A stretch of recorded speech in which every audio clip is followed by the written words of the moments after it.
Em 1988, nós conhecemos as palavras de Cazuza, gravados em uma música na qual ele traduzia o que ele pensava a respeito de política. Vamos ler para que você possa entender como é que fez tanto sucesso daquela forma. Meu partido é um coração partido, e as ilusões estão todas perdidas. Os meus sonhos foram todos vendidos, tão barato que eu nem acredito. Eu nem acredito. Ah, que aquele garoto que ia mudar o mundo, frequenta agora as festas do Grand Monde. Meus heróis morreram de overdose. Meus inimigos estão no poder. Ideologia, eu quero uma para viver. Ideologia, eu quero uma para viver.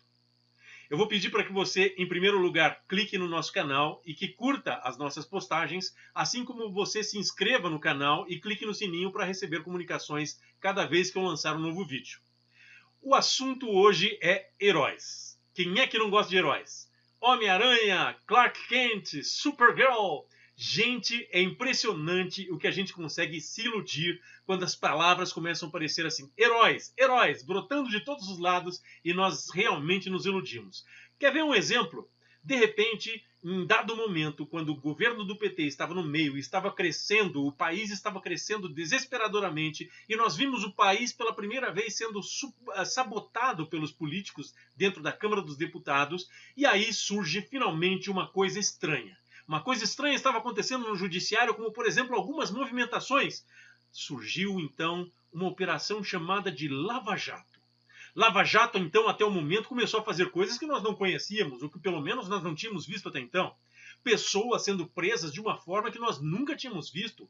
Pessoas ricas, poderosas, sendo presas e sendo chamadas para dar depoimentos a respeito de propinas, corrupções que estavam acontecendo dentro do governo. Meu Deus, tudo aquilo era uma maluquice, tudo estava explodindo dentro do Brasil.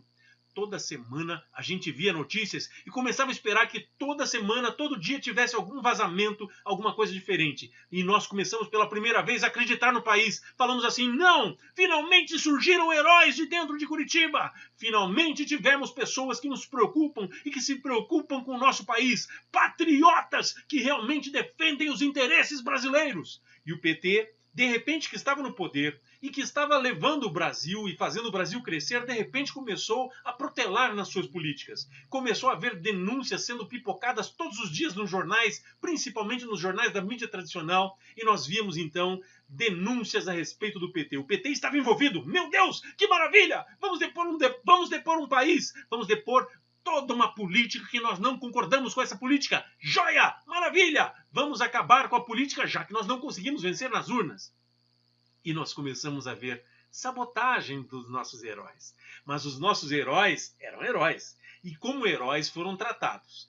Questões, dúvidas de tratamentos, de desrespeito às liberdades individuais e ao direito de cada cidadão de se defender foram levados para os tribunais superiores. E eis que os tribunais superiores de repente começaram a pensar, poxa, não, a Lava Jato é uma coisa especial e como é especial, temos que tratá-la especial. Não podemos tratá-la com os rigores da lei e fazer com que ela siga as leis. Afinal de contas, o que são as leis se nós estamos aí descobrindo coisas que nunca imaginávamos que fôssemos fazer? Lava Jato são nossos heróis e não podemos impedir que isso aconteça. E eis que a Lava Jato cada vez mais desrespeitava os direitos civis. Começava a acontecer então aí algumas denúncias, dizendo que alguns dos advogados que eram defensores das pessoas, dos criminosos, estavam sendo expulsos pela Lava Jato e dentro da Lava Jato estava acontecendo algum fenômeno estranho, como por exemplo, os heróis se multiplicavam. Todos os parentes dos heróis da Lava Jato, dos promotores, dos juízes, de repente começaram a defender os bandidos. Eles foram largando os seus advogados tradicionais e foram começando a pegar todos os advogados indicados pela Lava Jato. Que maravilha! Pela primeira vez nós víamos a impunidade sendo feita, a impunidade sendo perseguida. E aí ninguém mais tinha dúvida de que nós iríamos finalmente fazer a lavagem da roupa suja do nosso país. Mas aí começaram a haver outras denúncias. Algumas pessoas começaram a ver que os parentes dos advogados, dos promotores, dos juízes, amigos dos promotores, começaram a enriquecer muito rapidamente, porque aí começou a se fazer muita delação premiada. Delação premiada, sim, começou a acontecer dessa forma. Venham todos para Curitiba! Maravilha! Curitiba é a cidade das delações. Venham todos, tem delações para pessoas pequenas, para ladrões pequenos, ladrões médios, ladrões grandes. Todo mundo que denunciar o governo, nós estamos dando ofertas especiais para você. Venham para Curitiba que nós temos advogados preparados especialmente para que você possa fazer as delações em nossos quintais. Que maravilha! Isso aconteceu no Brasil. As pessoas estavam sendo acusadas, presas e tendo seus direitos desrespeitados, e todos os advogados delas saíam das questões judiciais. Apesar de verem tudo isso, começaram a falar: não, nós temos que contratar os advogados indicados pela Lava Jato, afinal de contas, se eles estão sendo indicados, significa dizer que são bons e que têm contato com o direito, com o judiciário, com os advogados, com todos os promotores de justiça e os juízes. Vamos então largar todos os nossos advogados e pegar esses advogados especiais. Que maravilha! Tudo acontecendo no Brasil a olhos vistos para todo mundo ver. Mas o brasileiro acreditava que, apesar de todo esse atropelo das leis, assim como o judiciário brasileiro, o brasileiro acreditava que, deixando todos esses atropelos, se os bandidos tivessem seus direitos violados, não tem problema, afinal de contas nós não somos bandidos. Então vamos deixar que a Lava Jato faça toda a destituição e crie novas leis. Temos que prender os bandidos, temos que fazê-los pagar por aqueles crimes que eles cometeram. E aí, o judiciário em instâncias superiores continua agindo de forma estranha, negando absolutamente tudo que os tribunais inferiores e os advogados de defesa pediam, alegando que estavam acontecendo irregularidades. De repente, nós vimos empresas como a Odebrecht fazendo delações premiadas, empresários da Odebrecht sendo presos. Gente, que sensacional! Marcelo Odebrecht preso. Ele disse que não ia fazer delação e, pela pressão, a tortura que ocorreu dentro das celas da Lava Jato, na prisão federal, de repente eles não poderiam estar presos, mas eles denunciaram, começaram a criar várias denúncias e a delação da Lava Jato começou a prosperar. Novos milionários dentro de Curitiba começaram a ser feitos e aí nós vimos a riqueza a ser distribuída. Nada melhor para política neoliberal, que o dinheiro seja proliferado e seja distribuído e que a riqueza seja dada às pessoas que realmente fazem jus ao direito de merecer aquilo que elas tanto se dedicaram para receber. Então, ninguém achava estranho que os advogados, parentes, amigos dos promotores e juízes estavam acontecendo. E aí começaram a acontecer denúncias, como por exemplo, olha, tem penas especiais, tem coisas aqui que estão acontecendo totalmente ilegais. De repente, a gente começa a saber de um caso em especial que aconteceu dentro de Curitiba, onde um delator em especial, que era advogado da Odebrecht, começou a denunciar que estavam forjando casos contra o presidente Lula. Os tais documentos que a Odebrecht estava oferecendo para a Lava Jato foram adulterados pelos próprios promotores da Lava Jato para que houvesse uma condenação de Lula. Mas espera aí, como é que os promotores da Lava Jato adulteravam dados de dentro de sistemas da Odebrecht? A Odebrecht forneceu sistemas e aí, afinal de contas, os caras da Lava Jato poderiam adulterar. Que ótimo! Então vamos adulterar provas para poder colocar essas pessoas na cadeia, não é verdade? Que maravilha, porque afinal de contas, eu como cidadão brasileiro não preciso ter medo, porque eu como cidadão brasileiro não cometo crimes. Portanto, jamais estarei nos bancos dos réus e jamais estarei na situação em que essas pessoas foram colocadas. Pois é, o brasileiro acreditou nessa premissa, acreditando que todas as irregularidades ilegais e as invencionices que estavam surgindo lá não fossem acontecer com brasileiros. Tacla Duran, advogado, começou a dizer: olha, estão vendendo sentença por 2,5 milhões de reais. Eu estou vendo advogados, amigos de promotores e juízes que estão intervindo em acordos de delações premiadas. Tacla Duran mostrou todos os seus WhatsApp e fugiu do Brasil, porque aí Sérgio Moro começou a acusá-lo de crimes. Crimes que Tacla Duran dizia que não cumpriu, que não fez. Daí o Sérgio Moro pediu para a Justiça e pela Interpol para que trouxesse de novo Tacla Duran para o Brasil. Eis que não conseguem trazer Tacla Duran, porque a Interpol disse, e cancelou inclusive o processo, porque disse que Sérgio Moro não apresentou provas suficientes para que fosse preso Tacla Duran. Então Tacla Duran ficou de lá fazendo algumas denúncias dizendo que estavam vendendo sentenças e que inclusive amigos de Sérgio Moro era advogado dele e que estava pedindo 5 milhões aqui, 10 milhões ali, 15 milhões acolá e coisas desse tipo que estavam acontecendo. Até então todo mundo falou, poxa, mas é um bandido falando a esse respeito. Ah, ele está dizendo que não tinha, que adulteraram o caso contra Lula. Mentira, Lula é um bandido, Lula é aquela pessoa que é o chefe da quadrilha, como fez o tal PowerPoint de Deltan Dallagnol, que fez tanto sucesso que muita gente no Brasil acreditou, é claro. E aí, como todo mundo acreditava que Lula era bandido, obviamente, Lula tinha que ter cometido tudo aquilo. Só tinha um problema. Esqueceram de combinar com Tacla Duran para que ele eliminasse cópias originais dos bancos de dados que foram adulterados pelos promotores públicos. E Tacla Duran pôs isso na imprensa espanhola. E a imprensa brasileira começou a esconder. Jamais poderiam tirar o lustre dos heróis da Lava Jato. Eram nossos heróis, não podíamos fazer isso. Estava dando certo, o governo estava sendo sabotado, estava começando a perder a guerra. Nós tínhamos a primeira chance de tirar a nossa presidente, que não conseguimos vencer nas eleições, portanto nós iríamos tirá-la através de um golpe de Estado, porque nós estamos convencendo o povo de que, apesar de Dilma Rousseff ter deixado que a Lava Jato corresse e fizesse absolutamente tudo, o que foi, infelizmente, um dos grandes erros de Dilma Rousseff, afinal de contas eles estavam fazendo irregularidades e Dilma Rousseff poderia ter dado um chega para lá no judiciário e falado, poxa, como é que é, STF? Vocês vão fazer alguma coisa? Não, mas Dilma Rousseff não fez isso. O que Dilma Rousseff fez? Deixou correr naturalmente, deixou tudo acontecer, e denúncias feitas, gravações a respeito da presidente da República, 2 ministros de Estado, coisas previstas no Código de Segurança Nacional como crime. Automaticamente, esse sujeito, a Dilma Rousseff, não precisaria nem ter usado o judiciário para isso. Ela mesma poderia ter dado ordem de prisão para Sérgio Moro e para os promotores de Curitiba, porque isso é previsto em lei e é previsto como crime contra a segurança nacional. O presidente da República sendo espionado através de gravações ilegais. Ilegal, mas como, Roberto? Tinha coisas do juiz? Sim, mas o juiz não podia mostrar as coisas e ele não tinha como mostrar isso, sendo de uma presidente da República, sendo de ministro do Estado. Eis que conseguiram derrubar Dilma, porque afinal de contas ela não conseguiu colocar um ministro chamado Lula, aquele que certamente iria conseguir segurar o governo. E aí caiu a nossa presidente Dilma Rousseff. Mas eis que começam a surgir ainda mais denúncias. Advogados, parentes ligados a Moro, Dallagnol e outros procuradores ficam milionários com a Operação Lava Jato. Sérgio Moro, procurador da Lava Jato, lucram milhões com delações premiadas.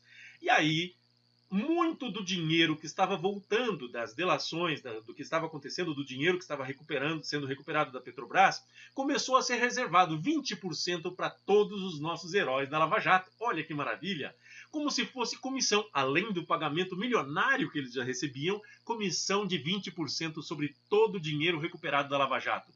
O nosso Teori Zavascki pegou e ficou bravo, subiu em cadeiras, brigou com a Lava Jato e falou, não, vocês têm que devolver 100% para a Petrobras, esse dinheiro não é de vocês. Eis que os nossos heróis disseram, olha, tudo isso é para investir em educação, saúde, que maravilha! Só que eles se esqueceram de dizer que quem é obrigado a fazer esse tipo de coisa é o nosso poder legislativo e o executivo. Investir em educação e saúde, portanto, caberia apenas a isso, porque as leis prevêem que eles teriam que devolver 100% da empresa que foi lesada. E eles tiraram 20% de comissão. 20% de comissão, mas foi para educação, saúde, olha que maravilha, né? A gente foi deixando isso acontecer. E os tribunais superiores, vendo tudo isso, foram deixando acontecer. Teori Zavascki começou a ter problemas. E daí, infelizmente, saiu do caso de um passe de mágica. De repente, aconteceu que caiu uma pessoa que finalmente concordou com absolutamente tudo que acontecia com a Lava Jato. Fachin, daqui do Paraná. Olha que maravilha! A Lava Jato acontecendo no Paraná, aqui em Curitiba, e o relator da Lava Jato é daqui do Paraná, de Curitiba. Maravilha, né? Muito bacana. Isso aconteceu no Brasil, gente. Mas aí, de repente, nós começamos a ver vídeos como esse que eu vou mostrar para vocês. Eu fico pensando, presidente, que tempos esquisitos, lidando com essa temática do habeas corpus. O que se quer é criar um Estado policial, de fato, empoderar gente que já está totalmente empoderada. Presidente, esteve comigo quando se imaginava que ia julgar esse habeas corpus? O Dr. Batóquio. Nos idos do ano passado. E Sua Excelência, comentando comigo as dificuldades, dizendo: eu estou aqui porque eu fui constituído pelo doutor Palocci, mas estou deixando o caso. E estou deixando o caso, mas eu me sinto, até trouxe um advogado com ele, mas eu me sinto envolvido com esse caso. E por isso fiz questão de vir despachar. Mas eu estou deixando o caso por quê? Estou deixando o caso porque Curitiba assim exige. Palavras do doutor Batóquio. Curitiba assim exige. Doutor Palocci está querendo fazer negociação. Esse é um ponto importante, doutora Raquel, para prestar atenção para a necessidade da transparência desse processo. Curitiba assim exige. Por quê? Porque temos que escolher os advogados. E eu não sou bem visto nesta roda. Dizia claramente, portanto, Batóquio, para outras finalidades. O que acontece quando nós começamos a fazer aqui? Eu estou vendo. Portanto, aqui o que o doutor Batóquio fez, com a seriedade do grau, foi dizer que estamos escolhendo advogados para a delação, ou aqueles que não poderiam sê-lo. Veja aqui como esse sistema vai engendrando armadilhas. E na medida em que nós diminuímos a nossa competência, nós estamos alimentando. É o ovo da serpente. Uma notícia antiga, a doutora Raquel deve conhecer, de 13 de maio de 2017, na notícia Painel, e essa história os advogados continuam falando sobre ela agora. Irmão de procurador da Lava Jato atua como advogado de defesa do marqueteiro João Santana. A história que corre, os advogados depois poderão confirmar ou não, é que esse doutor Castor, que vários dos processos tinham que passar pelo escritório do doutor Castor, que era irmão do procurador da República. É nesse contexto que nós temos que ver isso também, com a responsabilidade da política judiciária que nós temos. Se nós deixarmos de acompanhar isso, e depois, quando isso foi denunciado, e que este advogado é um advogado ativo nesta relação, se disse, continua-se a passar pelo escritório do doutor Castor, só que agora de forma clandestina. Se nós começarmos a empoderar essa gente, não conhecendo a pessoa, impedindo, tornando isso uma corrida maluca do ministro Lewandowski, nós vamos estar empoderando. Não queria falar sobre isso mais uma vez, doutora Raquel, mas a corrupção já entrou na Lava Jato, na Procuradoria. Ou alguém tem dúvida do episódio, hoje está nos jornais, da atuação de Fernanda Tortman e Marcelo Miller? E aí você vai dizer: Roberto, quem é você para defender Gilmar Mendes? Não, eu não sou ninguém, gente. Peraí. Gilmar Mendes estava falando de uma coisa que todos nós deveríamos ter prestado atenção. Mas o STF, naquela época, não prestou atenção e não moveu uma palha para que fosse investigado esse caso de que os promotores e juízes estavam enriquecendo de uma forma um tanto quanto obscura. Nada se fez. E aí, eis que, de repente, a gente começa a ver coisas desse tipo, assim, ó. Alberto Youssef, mesmo tendo participado do escândalo do Banestado, de 124 bilhões de dólares, muito mais do que a Petrobras, Moro foi o julgador e quanto Alberto Youssef ganhou de pagamento de pena? 0 anos. Depois Alberto Youssef, por estar livre, foi fazer Furnas, um monte de roubalheiras, 0 anos, nada de punição. Aí, finalmente, Alberto Youssef estava na Petrobras. Que ótimo, desviando dinheiro da Petrobras, 360 milhões de reais. Muito menos do que o Banestado, se ele tivesse sido detido aqui. Mas não pode ser feito isso. Agora, como o governo é do PT, e aí nós vamos prejudicar o governo do PT, então não é mais o PSDB, como é esses 2 casos aqui, então nós podemos muito bem fazer a denúncia. Que maravilha! Alberto Youssef, em sua delação premiada, ganhou 5 anos de prisão. Eduardo Musa, 358 milhões, 254 milhões, 254, 100 milhões, 65 milhões, 90 milhões de reais. A multa de Alberto Youssef foi de 360 e poucos mil reais.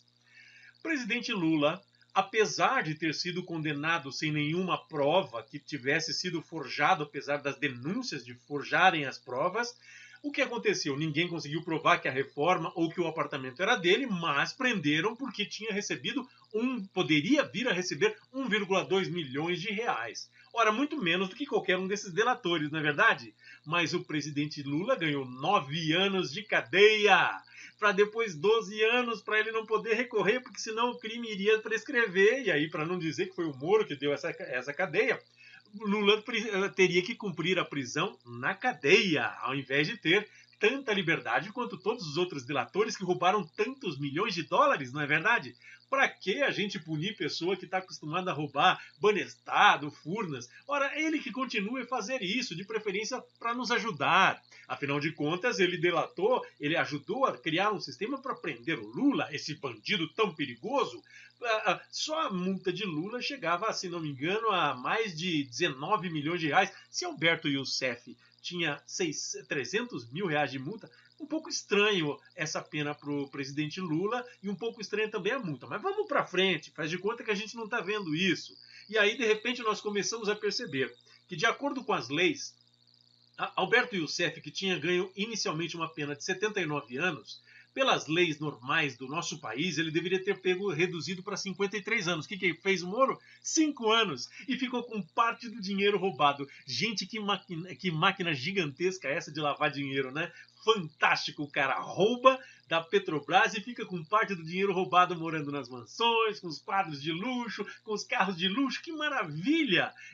Olha, sinceramente, eu acho que eu tô na profissão errada. Engenharia realmente não é uma coisa legal. Mas eu acho que está na hora da gente começar a perceber que fazer delação em Curitiba é um ótimo negócio, principalmente quando a gente tem denúncias que existem outros tipos de envolvimentos dos promotores e coisa e tal. E aí é um bom negócio, porque daí a gente tem uma pena dessas, maravilha, delata, cria uma delação qualquer e olha que maravilha, não é verdade? Eu tô ficando feliz com a punição que a gente vê. Nós vemos vários criminosos aqui, que teve gente que não ganhou nada de prisão, tá livre até hoje, curtindo suas penas e suas parcelas que ganharam dentro da Lava Jato. Sim, e daí nós viemos a saber que esse cara aqui está escondendo um processo que vai 8 bilhões de reais, vindo de lá da Odebrecht com o governo americano e a fundação da Lava Jato. Gente, fundação para dar palestra, que maravilha, para combater o crime no Brasil, para fazer tudo que os promotores queriam, apesar das leis não deixarem fazer isso. Aí, o que acontece? O STF finalmente acorda e fala, gente, eles estão com 9 bilhões na mão. O Lula está tentando acessar esse processo dos 6,63 bilhões aí, só que não consegue, porque Sérgio Moro já barrou 3 vezes. E depois a outra juíza, né? Aquela do Ctrl-C, Ctrl-V, ela vai barrando, vai fazendo um monte de coisas e aí não deixa com que as pessoas tenham publicidade, apesar das normas do direito e dos funcionários públicos exigirem que todos os dados do governo sejam publicizados. Infelizmente, não pode dizer quais são os acordos com o governo americano que os promotores da Lava Jato, que não estavam autorizados a fazer, os nossos heróis fizeram com o governo americano. Bom, para mim, dá a impressão de que eles estão recebendo um pagamento por serviços prestados. E aí, para mim, eu acho que 9 bilhões, acho que está mais ou menos bom, né? Deltan Dallagnol foi pego tentando negociar juros de dentro do dinheiro como se o dinheiro fosse dele, 2,5 bilhões, só que ninguém sabia naquele momento que tinha mais 6,63, porque o processo estava sendo escondido do Lula, ninguém sabia disso. 8,5 bilhões de reais sendo destinados para a Lava Jato, e a Lava Jato iria decidir que 2,5 iria para órgãos públicos, voltar para Petrobras ou alguma coisa desse gênero, para beneficiar a educação e saúde, mas os 6,63, que é um pouquinho menos do que os 2,5, na verdade, teriam que vir a beneficiar uma associação secreta da Lava Jato. Olha que maravilha. STF finalmente acordou e bloqueou esse valor. Aí, de repente, você vê vídeos de Deltan Dallagnol pedindo apedrejem o STF, destituam o STF, para que todo o poder do Estado fique nas mãos do nosso amigo Bolsonaro. Que maravilha! Isso nem é ditadura. Foi esse Brasil que nós vimos crescer, porque nós deixamos com que o judiciário crescesse e fizesse coisas que não deveria fazer.